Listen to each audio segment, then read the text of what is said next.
Benito Mussolini was the leader of Italy from 1922 to 1943. He was one of the best-known international heads of state from the mid-1920s onward, which may be attributed to his flamboyant style, his extended tenure in office, and the frequently changing leadership of other European nations.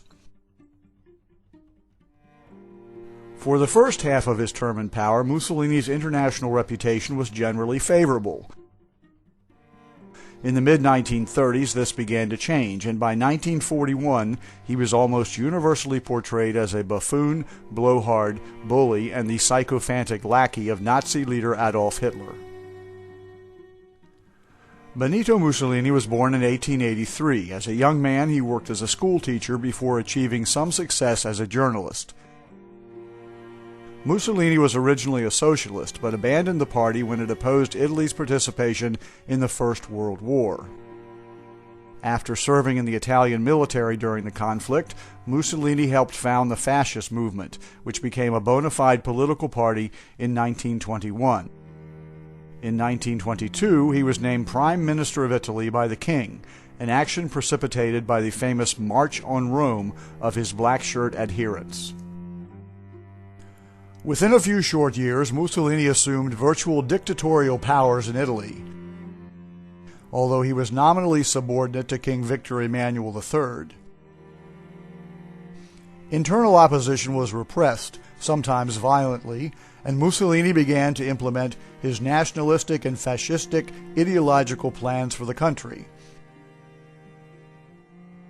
He also developed a cult of personality, presenting himself as a hyper-masculine man of the people, bearing some resemblance to popular screen strongman Bartolomeo Pagano, and even as a modern-day successor to leaders of ancient Rome like Julius Caesar.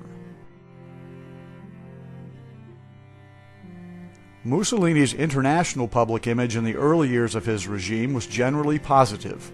In both domestic and international media, Mussolini was portrayed as a virile, no-nonsense leader, although he moderated his xenophobic views for international audiences. For example, in a 1929 newsreel appearance, Mussolini, speaking in English, proclaimed his friendship for the USA. I am very glad to be able to express my friendly feelings towards the American nation. Mussolini had previously appeared on screen in The Eternal City, a 1923 Hollywood film shot on location in Rome. Hall Caine's 1901 novel had previously been adapted to the screen in 1915. In that version, protagonist David Rossi is a socialist who fights the corrupt Baron Bonelli. The 1923 film makes Rossi, played by Burt Lytell, one of Mussolini's fascist blackshirts, and identifies Bonelli as a secret communist. Mussolini and King Victor Emmanuel III appear in the film's final sequence, watching as blackshirts enter the city of Rome to save the day. The changes in this version were undoubtedly influenced by the recent Red Scare in the USA, with Mussolini's fascist presented as a positive counter-influence to communist activity. In 1933, Columbia Pictures released a feature-length documentary entitled Mussolini Speaks. This was a favorable portrait of the Italian leader, highlighting his efforts to modernize his country. Popular writer and broadcaster Lowell Thomas narrated the documentary. Even allowing for studio hyperbole, the movie was apparently widely distributed and turned a profit for Columbia. The New York Times review said the film presents the career, achievements, and ambitions of the Italian dictator in an interesting and instructive way. Even those in the audience who are not Italians cannot resist a surge of patriotic feeling. Some animated cartoons featured caricatures of Benito Mussolini after his rise to power and prominence. These images are humorous, sometimes playing on generic Italian stereotypes, as well as Il Duce's distinctive appearance, costume, and gestures, but are not really hostile. In World's Affair, a 1933 cartoon released by Columbia Pictures, the Italian dictator is seen with other world leaders, including President Franklin D. Roosevelt, Chancellor Hindenburg of Germany, and King George V of England, as well as Mahatma Gandhi, Jimmy Durante, Albert Einstein, and other celebrities. All are equally mocked in a more or less friendly manner. I Love Mountain Music, a 1933 Warner Brothers cartoon, portrays Mussolini and his black shirts as heroic figures helping capture some criminals. Warner Brothers also produced the 1935 cartoon Buddy's Theater, which depicts Mussolini reviewing a troupe of toddlers in uniform. This may be an allusion to the militaristic trappings of Italian fascism, which thrived on uniforms, paramilitary units, and participation by young people in state-sanctioned activities. The background music in this brief sequence is Giovinezza, the Italian fascist anthem.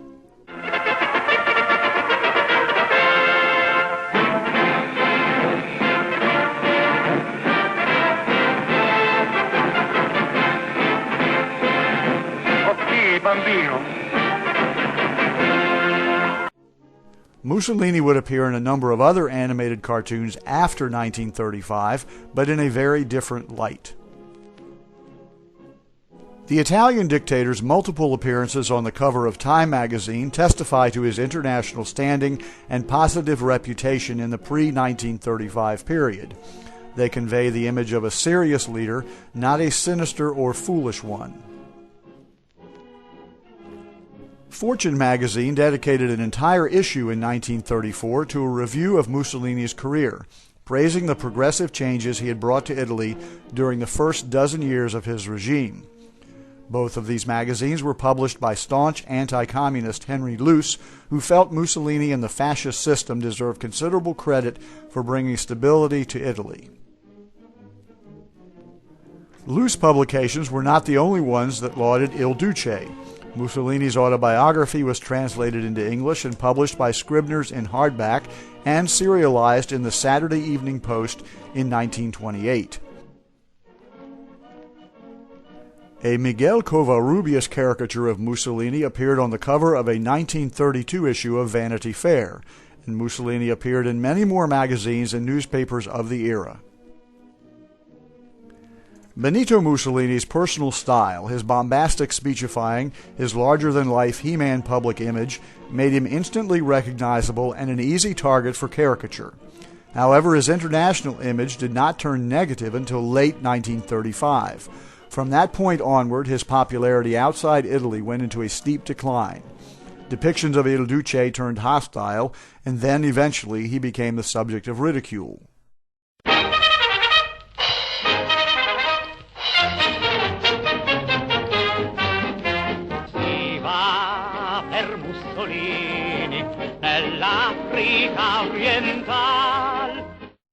Although Mussolini was far from universally liked even in his own country, he was not considered an especially evil or buffoonish figure for the first decade of his political career.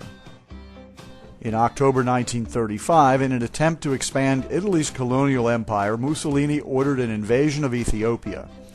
Although his forces eventually conquered the country, international reaction was largely negative. So Mussolini beat his chest like Tarzan and looked around for a worthy foe. He found one, Ethiopia. A good country for the beginning of a glorious empire. Its army had no machine guns. Its army had no tanks. Its army did have an air force.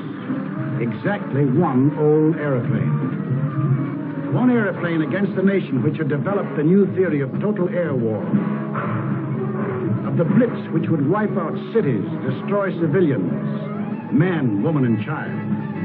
The people of Ethiopia, with their spears and bare hands, faced the guns and the tanks of the invaders, fighting desperately and gallantly to save their country from conquest.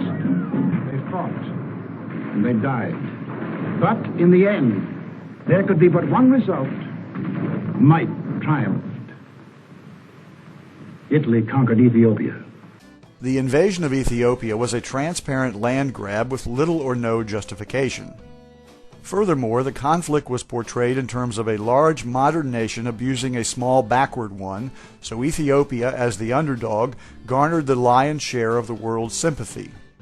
Emperor Haile Selassie, a brave and dignified leader, was looked upon more favorably than the bully Mussolini. Additionally, in response to unexpected resistance by the Ethiopian armed forces, Mussolini ordered the use of poison gas and aerial bombing of the civilian population, both of which received negative international publicity. Without a declaration of war and without warning or justification of any kind, civilians, including vast numbers of women and children, are being ruthlessly murdered with bombs from the air.